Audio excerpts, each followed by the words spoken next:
Assalamualaikum warahmatullahi wabarakatuh. Nama saya Fidelia Yudhistira dari kelas 3 DD4 absen 10. Pada kesempatan kali ini saya akan menjelaskan LKM modul 2 yaitu praktikum BPCU atau Basic Process Control Unit. Dalam LKM ini dibagi oleh beberapa sheet. Sheet pertama yaitu identitas. Di sini ada nama, NIM, kelas, jenis modul, dan tanggal pengerjaan. Lalu sheet yang kedua yaitu step section 1. Tujuan dari praktikum modul BPCU level control yang pertama yaitu mengetahui sistem pengendalian proses dengan level control. Yang kedua, mampu menganalisa sistem pengendalian proses yang aman dan ekonomis. Lalu urutan langkah kerja adalah sebagai berikut. Ketika nomor yang diinputkan benar, maka status berubah menjadi OK. Di sini ada nomor 1 hingga nomor 15.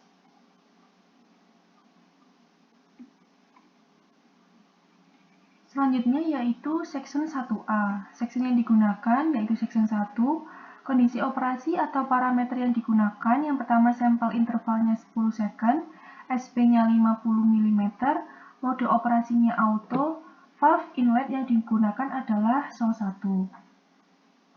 Penentuan variabel berpengendali, di sini ada PV, MV, dan disturbance. PV yaitu ketinggian air dalam large vessel atau tangki besar, MV-nya laju air masuk melalui sol 1, disturbance-nya yaitu laju alir air keluar melalui sol 2 atau sol 3. Pada section 1 dan section 2 di sini masih inflow, sedangkan untuk section 3 dan section 4 yaitu outflow. Perbedaan dari inflow dan outflow yaitu untuk inflow, ketika PV melebihi SP, maka MV perlu diturunkan. Untuk menurunkan MV, controller akan menurunkan sinyal kendali sehingga MV akan mengecil atau menurun. Aksi pengendali ini disebut reverse acting. Dan untuk outflow, ketika PV melebihi SP, maka MV perlu dinaikkan. Untuk menaikkan MV, controller akan menaikkan sinyal kendali sehingga MV akan meningkat. Aksi pengendali ini disebut direct acting. Itu untuk perbedaan inflow dan outflow. Dan ketika data yang diinputkan di sini sudah benar, maka secara otomatis data pengamatan akan terbuka.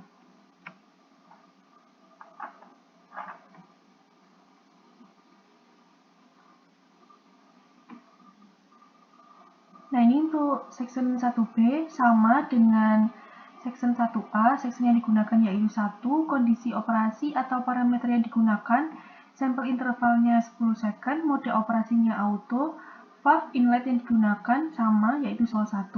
Yang membuat perbedaan dengan section 1A yaitu pada section 1B tidak terdapat set point sebesar 50 mm. Selanjutnya yaitu step section 2. Di sini sama, diminta untuk mengurutkan nomor pada prosedur. Jika nomor yang diinputkan sudah benar, maka status di sini secara otomatis berubah menjadi OK. Selanjutnya yaitu section 2. Section yang digunakan, section 2, kondisi operasi atau parameter yang digunakan, sampel intervalnya 10 second, SP-nya 50 mm, mode operasinya auto, valve inlet yang digunakan yaitu PSV. Bedanya dengan section 1, kalau section 1 menggunakan sol 1, sedangkan untuk section 2 menggunakan PSV. Penentuan variabelnya, PV-nya ketinggian air yang ada di dalam large vessel, MV-nya laju alir air masuk melalui PSV, disturbance-nya laju alir air keluar melalui sol 2 atau sol 3. Di sini data pengamatan juga secara otomatis langsung terbuka ketika data yang diinputkan di atas sudah benar. Lalu step section 3 sama untuk stepnya dengan section 1 dan section 2, mengurutkan nomor, setelah itu status akan terbuka menjadi OK. Prosedurnya sebagai berikut. Lalu ke section 3. Di section 3 ini sudah outflow, bukan lagi inflow. Section yang digunakan section 3, kondisi operasi atau parameter yang digunakan, sampel intervalnya 10 second, SP-nya 50 mm, mode operasi auto, valve inletnya PSV, valve MV Sol 2. Nah, bedanya dengan section 1 dan section 2, di sini terdapat valve manipulated variable, yaitu berasal dari Sol 2. Penentuan variabelnya, PV-nya ketinggian air yang ada di dalam large vessel, MV-nya laju alir air yang keluar melalui Sol 2, sesuai dengan ini. Disturbance-nya laju alir air yang keluar melalui Sol 3. Dan data pengamatannya juga akan terbuka. Selanjutnya yaitu step section 4. Sama, di sini juga diminta untuk mengurutkan dari nomor 1 hingga nomor 15. Ada 15 prosedur, dan jika data yang diinputkan sudah benar, maka statusnya akan berubah menjadi OK. Lanjut ke section 4. Section 4 ini sama dengan section 3, yaitu outflow. Section yang digunakan 4, kondisi operasi atau parameter yang digunakan, sampel intervalnya 10 second, SP-nya 50 mm, mode operasinya auto, valve inletnya sama dengan section 3 PSV, namun yang membedakan adalah untuk valve manipulated variabelnya berasal dari pump A, peristaltik pump A. Penentuan variabelnya, PV-nya ketinggian air di dalam large vessel atau tangki besar, MV-nya laju alir air yang keluar melalui peristaltik pump A, disturbance-nya laju alir air yang keluar melalui Sol 2 atau Sol 3. Dan ini data pengamatannya juga otomatis keluar. Lalu yang terakhir yaitu pembahasan. Pembahasan yang pertama yaitu membandingkan proses pengendalian antara penetapan set point, float level switch, serta differential level switch. Ketika pada pengendalian proses tersebut sudah ditetapkan set point, maka level air yang ada di dalam large vessel akan selalu konstan, menyesuaikan dengan set point yang sudah ada. Sedangkan untuk float level switch dan differential level switch menggunakan sensor untuk proses pengerjaannya. Level air tidak bisa konstan pada penggunaan kedua ini.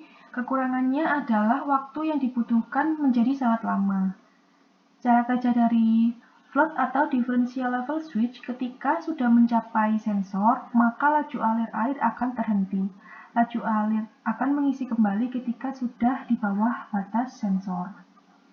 Lalu pembahasan yang kedua yaitu membandingkan efisiensi atau efektivitas Sol 1 dan PSV sebagai manipulated variable. Pada percobaan menggunakan PSV dan Sol 1, keduanya sama-sama merespon ketika adanya disturbance. Namun, hal ini berbeda di tingkat kecepatan merespon adanya gangguan. Ketika menggunakan PSV, ternyata jauh lebih cepat merespon dibandingkan dengan menggunakan Sol 1. Maka, secara efektif, penggunaan PSV jauh lebih menguntungkan. Pembahasan yang ketiga yaitu membandingkan section 1 dan section 2 ketika merespon adanya disturbance atau gangguan. Pada section 2 dapat dilihat bahwa kemampuan merespon disturbance lebih cepat dibandingkan dengan section 1.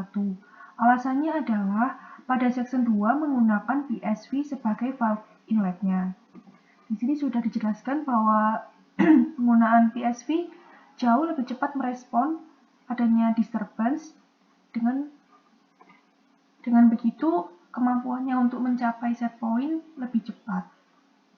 Pembahasan yang keempat yaitu membandingkan proses pengendalian pada section 3 dan section 4. Pada proses pengendalian section 3 dan section 4 terdapat persamaan dan perbedaan. Untuk persamaannya adalah valve inlet sama berasal dari PSV, sedangkan untuk perbedaannya adalah section 3, manipulated variabelnya menggunakan laju alir air melalui Sol 2, dan untuk section 4 menggunakan laju alir air keluar melalui peristaltik pump A. Dari segi efisiennya, pada data dapat dilihat bahwa section 3 lebih efektif dibandingkan section 4 untuk menanggapi adanya disturbance. Membandingkan section 3 dan section 4 dalam menanggapi disturbance. Pada section 3, kemampuan menanggapi disturbance lebih lama dibandingkan dengan section 4. Hal ini terjadi karena ketika section 3 ada gangguan, sensor dalam menanggapi proses gangguan dan proses pemulihan agar set point sesuai membutuhkan waktu lama. Pembahasan yang keenam yaitu membandingkan section inflow dan outflow. Pada kondisi section yaitu inflow, manipulated variable berada pada laju alir air yang masuk dalam vessel. Dan ketika level air melebihi set point yang sudah ditentukan, maka sensor akan memerintah untuk mengecil laju alir air agar melamban. Section inflow merupakan reverse acting, yaitu hal yang dilakukan merupakan kebalikannya. Berbeda hal dengan outflow, di sini ketika terjadi melebihi set point, maka sensor akan meningkatkan perintah sehingga manipulated variable juga akan meningkat. Pembahasan yang ketujuh yaitu membandingkan reverse dan direct acting dalam proses pengendalian. Reverse acting terjadi ketika melebihi set point yang sudah ditetapkan. Ketika hal ini terjadi, maka secara otomatis laju alir air yang masuk diperkecil. Tujuan dari diperkecilnya laju alir masuk adalah untuk menurunkan MV. Untuk direct acting terjadi ketika melebihi set point yang sudah ditetapkan dan secara otomatis laju alir yang keluar akan ditingkatkan. Perbedaan keduanya adalah dari letak laju alir yang akan ditingkatkan atau diperkecil. Pembahasan yang terakhir nomor 8 yaitu keuntungan dan kekurangan pada setiap section. Untuk section 1, mencapai SP-nya cepat dan merespon gangguan lama. Section 2, mencapai SP lama dan merespon gangguan cepat. Section 3, mencapai SP cepat ketika ada gangguan meresponnya menjadi lama. Dan section 4, waktu untuk mencapai SP lama. Di sini ada dua grafik. Untuk grafik yang pertama ini, garis yang berwarna biru menunjukkan section 1A dan garis oranye menunjukkan section 1B. Setiap grafik menunjukkan ketinggian level atau L1 terhadap waktu. Dan untuk sumbu X-nya ini adalah waktu dan sumbu Y-nya adalah L1. Dapat dilihat bahwa grafik biru atau section 1A mengalami penurunan ketika diberi disturbance. Perbedaan antara section 1A dan 1B adalah pada section 1A diberi set point sebesar 50. Penetapan set point 50 mengalami keuntungan, yaitu level airnya selalu konstan. Namun kekurangannya adalah ketika diberikan disturbance, waktu mencapai set point-nya kembali menjadi lama. Waktu pemulihan lama. Dan untuk grafik yang kedua, yaitu ini grafik section 3 dan section 4. Garis biru menunjukkan grafik section 3 dan garis oranye menunjukkan section 4. Perbedaan keduanya terletak pada manipulated variable yang digunakan, yaitu untuk section 3 adalah Sol 2 dan section 4 adalah peristaltik pump A. Ketika ada disturbance, section 3 lebih cepat menanggapi karena terlihat pada grafik biru yang setelah melengkung ke atas, lalu kembali stabil mendekati set point. Sedangkan untuk grafik oranye atau section 4 cenderung lama untuk kembali mencapai set point setelah diberikan disturbance. Grafik oranye justru melengkung ke bawah.